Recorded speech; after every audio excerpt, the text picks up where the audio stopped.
আমরা যেই কারণে সংবিধানের কিছু প্রস্তাব রেডি করেছি বা আমরা প্রিপেয়ার করেছি, যার ডেফিনেটলি এর মধ্যে দুই ধরনের প্রস্তাব আছে। কিছু প্রস্তাব আছে আমরা মনে করি যে এই প্রস্তাব অবশ্যই এই প্রস্তাবগুলি কোনো নির্বাচিত সরকারের ঠিক করা উচিত বা সেই নির্বাচিত সরকারের কনসিডার করা উচিত। আর কিছু প্রস্তাব আছে সেগুলি আমি মনে করি আমরা সব দলরা মিলে, বা যেহেতু এটা জনগণের সরকার, জনগণের ভোট দ্বারা নির্বাচিত সরকার না, কিন্তু আমি মনে করি আমরা যদি সবাই একমত হই তাহলে আমরা সেই প্রস্তাবগুলি দিতে পারি এবং এগুলি যুগোপযোগী, এগুলি ইউনূস সাহেবের সরকার সেগুলিকে আমলে নিতে পারে। কিছুদিন আগে আমরা বিএনপির অনুষ্ঠানে গিয়েছিলাম। বিএনপি 31 দফা দাবি করেছে, আমরা নৈতিকভাবে 31 দফাকে সমর্থন করেছি। আমরা শুনতে পাচ্ছি সেই 31 দফা আদলও নাকি বিএনপি সংস্কার প্রস্তাব দিয়েছে, বাট আমরা এখনো জানি না সেই প্রস্তাবে কি আছে।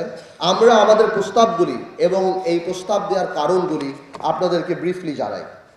প্রথমে আমরা আর্টিকেল 2(1) নিয়ে কথা বলি, যেখানে বলা আছে ইসলাম ইজ দ্য স্টেট রিলিজিয়ন।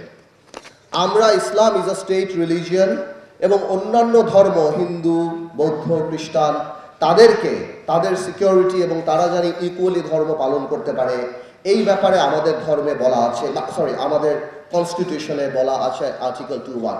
কিন্তু আমি মনে করি গত 20 বছর যাবৎ আধুনিকতার নামে, গ্লোবালাইজেশনের নামে কেন জানি আমাদের ধর্মকে বা কালচারের নামে অ্যাটাক করার একটা প্রবণতা অনেক বেশি বৃদ্ধি পেয়েছে।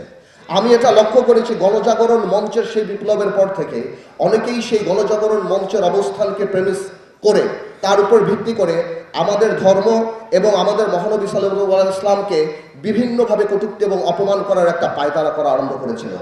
আমি মনে করি ইসলাম যদি স্টেট রিলিজিয়ন হয়েই থাকে আমাদের ধর্মে দেওয়া, তাহলে এই সংবিধানে যেখানে 90% মানুষ মুসলমান, সেখানে আমাদের হযরত মুহাম্মদ সাল্লাল্লাহু আলাইহি ওয়াসাল্লামের নাম থাকবে না, এটা আমি মানসিকভাবে মেনে নিতে পারি না। আমি মনে করি অনেক, আমি জানি অন্য আইনে আছে যে ধর্মীয় অনুভূতিতে আঘাত আনলে 2 বছর কারাদণ্ড, কিন্তু অন্য আইন আবার এও আছে যে জাতির জনক নিয়ে কথা বললে 5 বছর কিংবা 10 বছর কারাদণ্ড। তো সেই ক্ষেত্রে আমি বলতে চাই যে আমার মহানবী হযরত মুহাম্মদ সাল্লাল্লাহু আলাইহি ওয়াসাল্লামের এই নামটা, ওনাকে নিয়ে কটূক্তি করাটা, এই ব্যাপারটা যাতে ডিসকারেজ এবং এটা করলে কি অপরাধ হতে পারে সেটা গুরুত্ব দেওয়াটা সংবিধানে থাকা উচিত। এতে করে সেকুলারিজম অ্যাটাক হবে না, এতে করে অন্য ধর্মকেও ছোট করা হবে না, বিকজ আমরা এই ধারাতেই বলে দিচ্ছি যে কোনো ধর্মকেই আমরা রেসপেক্ট করি এবং সবাই কর্মকাণ্ড করতে পারে।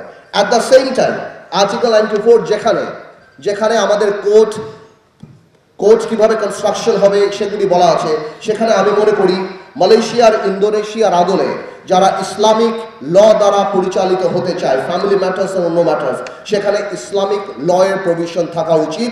যারা ইসলামিক কোর্টে ইনভোক করবে তাদের যদি, যেমন এখানে সাকসেশনের ম্যাটার থাকতে পারে, উইলের ম্যাটার থাকতে পারে, ফ্যামিলি ম্যাটার্স থাকতে পারে, সম্পত্তি যেটা আপনার সম্পত্তি আইন বলেন বা সেই প্রভিশনগুলি যদি কেউ চায় ইসলামিক ল দ্বারা পরিচালিত হবে, তাহলে ইসলামিক কোর্টের প্রভিশন থাকা উচিত। আমি মনে করি, শোনান একটা কথা বলি, গ্লোবালাইজেশন আর মডার্নাইজেশনের নামে আমরা আমাদের কৃষ্টি, কালচার, ধর্ম থেকে অনেক দূরে সরে যাচ্ছি।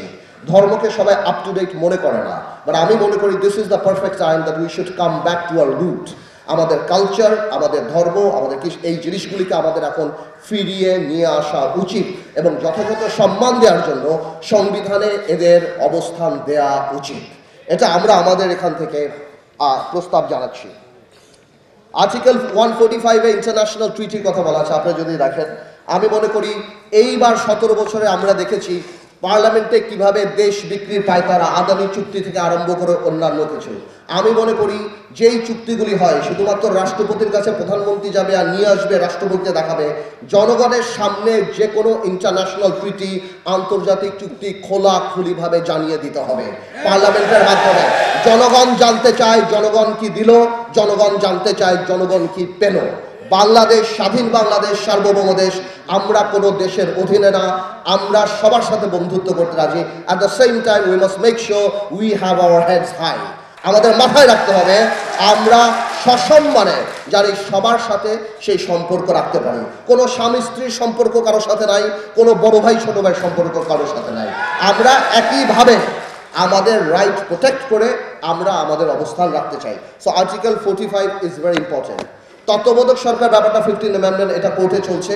এটা তো বাংলাদেশে একটা পাগলেরও দাবি তত্ত্বাবধায়ক সরকার হওয়া।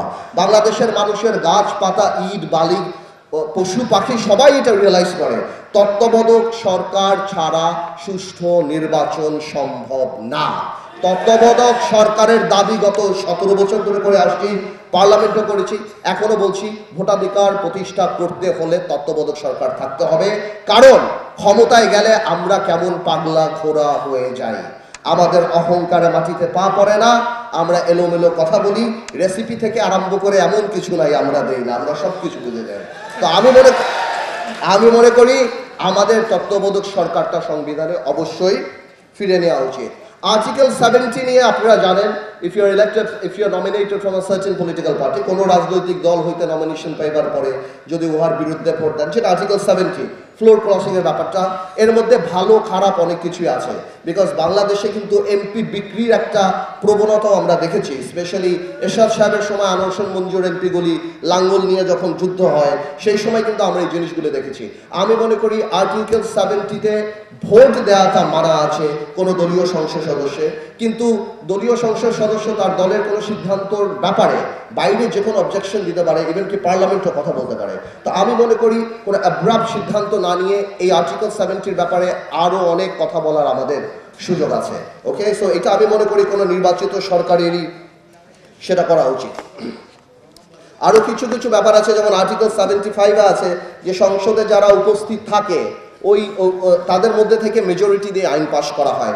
আমার মনে হয় এখন দেখা গেলো সংসদে 50 জন আছে বা 100 জন আছে, আমার মনে হয় এটাকে পরিবর্তন করে মিনিমাম 2/3 বা বেশি, বিকজ এখন অনলাইন আছে, যে কোনো আইন পাস করার জন্য পুরো সংসদ সদস্যদের এখানে থাকা, সেখান থেকে মেজরিটিটা না অনেক ইম্পর্ট্যান্ট।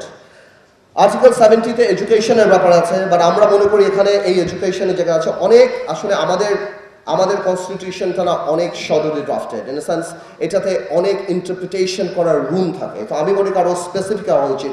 আর্টিকেল 70-তে লেখাপড়ার ব্যাপারে, শিক্ষার ব্যাপার আছে, আমি মনে করি এখানে বাংলা, ইংলিশ, মাদ্রাসা, ধর্ম, গভর্নেন্স, এনভায়রনমেন্ট এবং ক্লাইমেট চেঞ্জ নিয়ে থাকা উচিত। We need to educate our children, আমাদের ভবিষ্যৎ প্রজন্মকে গুড গভর্নেন্স, ক্লাইমেট চেঞ্জ, সেগুলি নিয়ে আমাদের কথা বলা উচিত। আরেকটা ব্যাপার হলো ডিসএবল, যারা অটিস্টিক বাচ্চা বা যারা শারীরিকভাবে সক্ষম না, এরকম অনেক পরিবার বাংলাদেশে আছে। আর্টিকেল 15D আর 28D এই ব্যাপারে কথা বলে, বাট আমি আবার মনে করি এটা ইনাফ না। যারা এখানে অটিস্টিক বাচ্চারা যারা আছেন বা যারা স্পেশাল কেয়ার প্রয়োজন, আমি মনে করি ওনাদেরকে রিহ্যাবিলিট করার জন্য সংবিধানে আরও ভালো, আরও স্পেসিফিক্যালি কিছু জিনিস থাকা দরকার। এখন আরেকটা ব্যাপার নিয়ে কথা বলবো, যে ব্যাপারটা অত্যন্ত গুরুত্বপূর্ণ। আমি বলি না আমাদের সংবিধান সময় উপযোগী না, রেলিভেন্ট না আজকের দিনের জন্য। আজকের দিনের অনেক প্রবলেমের কথাই আমাদের সংবিধান বলে না। এর মধ্যে সবচেয়ে বড় প্রবলেমটা হলো মাদক নিয়ে কথা বলা। আমাদের সংবিধানের অনুচ্ছেদ 18, 21 আওতায় মাদক নিয়ন্ত্রণ আছে, কিন্তু দ্যাট ইজ নট ইনাফ। আমরা জানি মাদক একটা মহামারী। আজকে যদি বাংলাদেশে 50 লক্ষ মানুষ মাদকে এফেক্টেড হয়ে থাকে, ওনাদের পরিবার সহ প্রায় 1 কোটি, 1.5 কোটি, 2 কোটি মানুষ মাদক এফেক্টেড। It's like cancer. যেই বাড়িতে একটা মাদকাসক্ত ছেলে আছে, তার বাবা মা, আত্মীয় স্বজন সবাই 24 ঘন্টা এটা থাকে। আমি মনে করি মাদকটাকে একটা national trauma, national emergency declare করে দিয়ে আমার মনে হয় সংবিধানে এই ব্যাপারে আরও জোরালো কথা থাকা উচিত। মাদক আসক্ত না হওয়াটা, মাদক থেকে মুক্তি পাওয়াটা, মাদকে এডুকেশন করাটা, এই জিনিসটা মৌলিক অধিকারের মধ্যে দিয়ে দেওয়া উচিত। Every school must have this rehabilitation কর্নারের জন্য জায়গা, যেখানে স্কুলে যে বিভিন্ন এনজিও বা সরকার থেকে যে মাদকের ব্যাপারে এডুকেটেড করা হবে। এটা লজ্জার ব্যাপার না। এই ধরনের মাদক যদি থাকে, এর বিরুদ্ধে যদি আমরা জেহাদ ঘোষণা না করি, যুদ্ধ ঘোষণা না করি, এবং মাদক কারবারি, চোরা কারবারি তো বলা, এখানে তো বলতেই হয়। এই যে আমাদের গত সরকার বাংলাদেশের সবচেয়ে বড় পাবলো এসকোবার, বাংলাদেশের সবচেয়ে বড় ড্রাগ লর্ড, ইয়াবাবদিকে কয়বার এমপি বানালো। এই ইয়াবাবদি ওবায়দুল কাদের থেকে আরম্ভ করে আওয়ামী লীগের বড় বড় নেতাদের পেরোলে রেখে দিত। এবং এই ইয়াবাবদি নিয়ে যখন এত ইনভেস্টিগেশন হলো সরকারের যে ইয়াবাবদিকে বাদ দিতে হবে, ইয়াবাবদিকে বাদ দেওয়া হলো, কিন্তু সে যাতে আরো ভালোভাবে ব্যবসা করতে পারে এই জন্য তার বউরে নমিনেশন দিয়ে দেওয়া হলো। বলেন এটা কোনো কথা? আমাদের দেশটাকে মানে এত খারাপ মানুষকে প্রমোট করে আজকে সারা বাংলাদেশে বিড়ি সিগারেটের মতো আপনার সারা বাংলাদেশের কোনায় কোনায় ইয়াবা আর বিভিন্ন ধরনের মাদক বিক্রি করে। তো একটা চক্র জেনে শুনে আমাদের একটা জেনারেশনকে ধ্বংস করার পায়খানা করেছিল।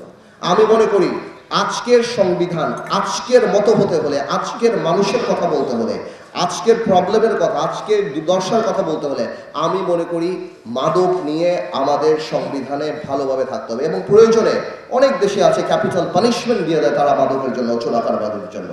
চোরাকারবারি, মাদক চোরাকারবারি, মাদক ডিল যারা করে তাদেরকে জাতীয় শত্রু হিসেবে তাদেরকে ধরা হয়। আমি মনে করি এটা অত্যন্ত গুরুত্বপূর্ণ।